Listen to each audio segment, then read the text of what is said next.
Hello everybody, this is Terry Jeanette and I am trying to figure out what I want to make with some of these shells. I haven't figured out if I'm going to put this on my Be Creative channel or my Tapping Flamingo. Either one could go, but look at all these cool shells that I got when I was at the beach the last time. And they all have holes in them. They came that way, so I haven't drilled any holes.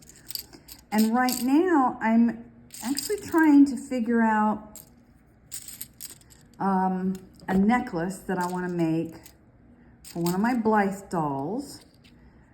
I'm actually getting ready for another road trip. We have a number 9 grandchild coming.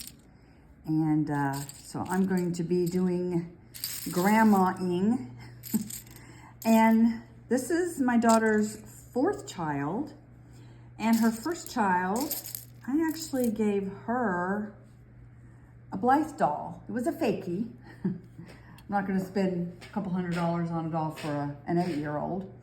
But I gave her a doll, I guess it's been a couple of years ago almost. And I figured I would bring one of my dolls and maybe we could do some photo shoots. I don't know. I figured we could do some fun stuff. But I want to make a necklace for my doll that I'm taking. I haven't figured out who I'm taking yet. I've got it narrowed down to either, let me think, I've got it narrowed down to hibiscus, Malabar, and jetty. It's going to be one of those 3. And I'm going to take pictures of all 3 of them and put them at the back of this video so you can check it out. But anyway, so I've got all these fun shells. A lot of them, though, would make good earrings. Of course, this would be too big, but those almost match well enough for earrings. This one's a little bigger. I'm not doing earrings. Those actually would make good earrings, so I'm going to set those aside. This would make a nice little necklace. I don't have any matching for this, and usually I find these much bigger. This would make a nice necklace. I think that's going to be a little too big, so set that aside. And a lot of these, maybe not, that would actually make a nice necklace. Set that aside. A lot of these I could match up for earrings. So anyway, I'm going to move those aside. So I've got it narrowed down to these.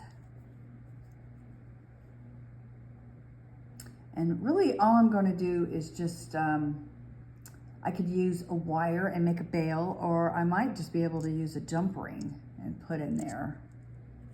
Decisions.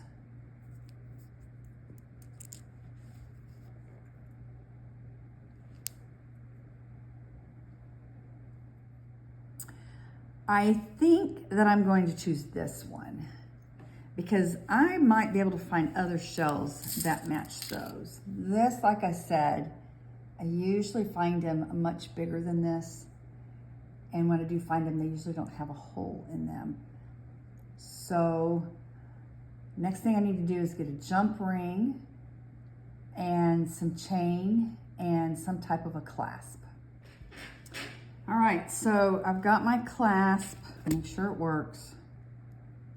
And I have a small little jump ring for that, and then another jump ring for the clasp. And I've got a lot of scraps of chain. This is why you keep your scraps.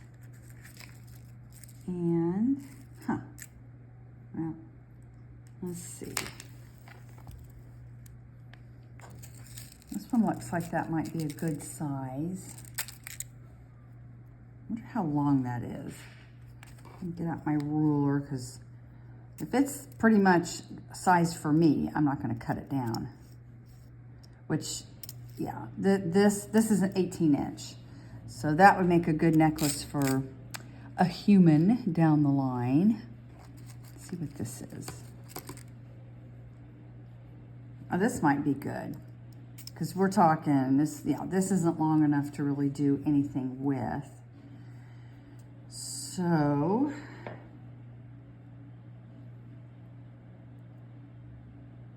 I'm going to open that up.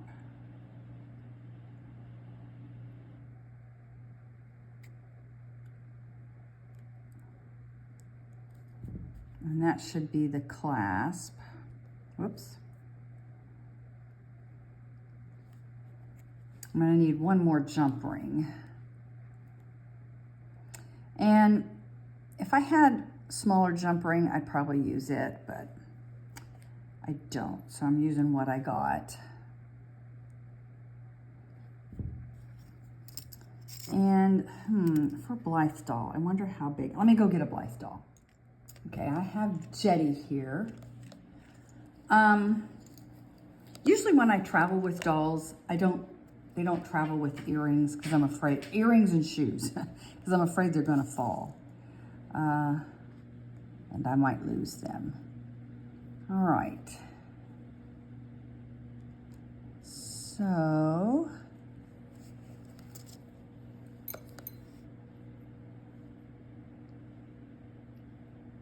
that would make that, I'm gonna make it 3 inches.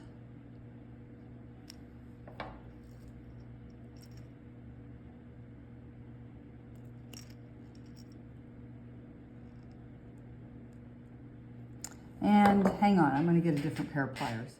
I have found that my memory wire pliers tend to work better on a lot of this chain because it is stainless steel. I don't know if this is stainless steel or not, but anyway, okay, so I've got the chain cut.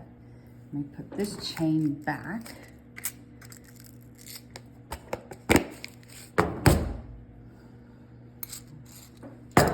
Make some room for my table here. All right, now I need another jump ring.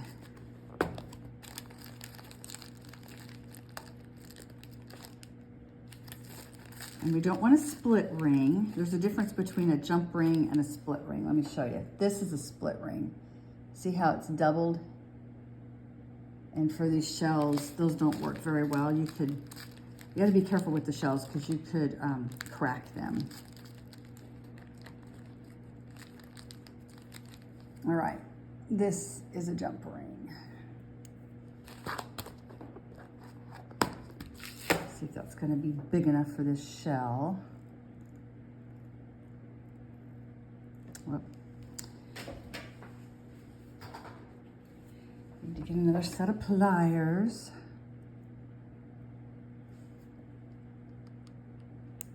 There we go.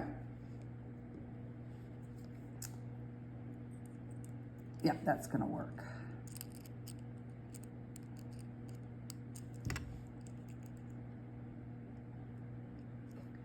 All right.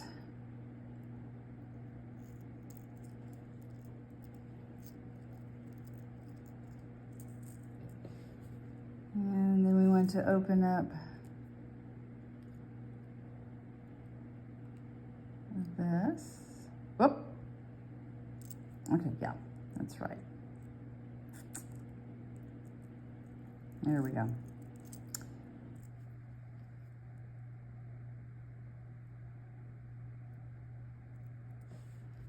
Close her back up and we are finished.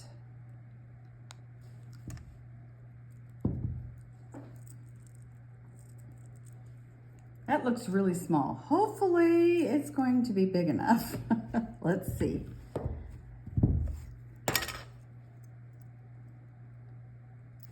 If not, I'll have to show you how to make an extender. Actually, this right here, what I just showed you, is pretty close to how you make an extender. I'll have to do a video on that.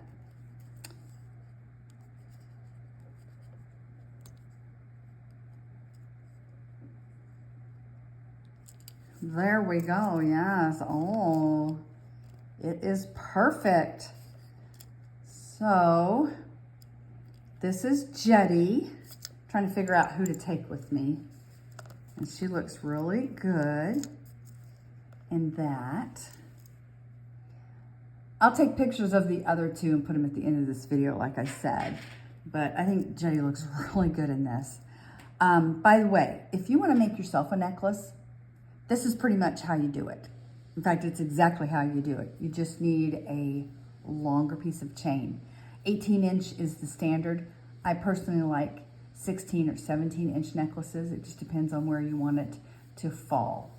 So you need to keep that in mind when you're cutting your chain, and also keep in mind how big your clasp is. They usually tend to run about an inch when you include the clasp and the jump rings. Anyway, thanks for joining me, and y'all have a great day. This is Terry Jeanette signing out for now. Bye-bye. Here they are. We have Hibiscus, we have Jetty, and we have Malabar. Who wants to come on a road trip?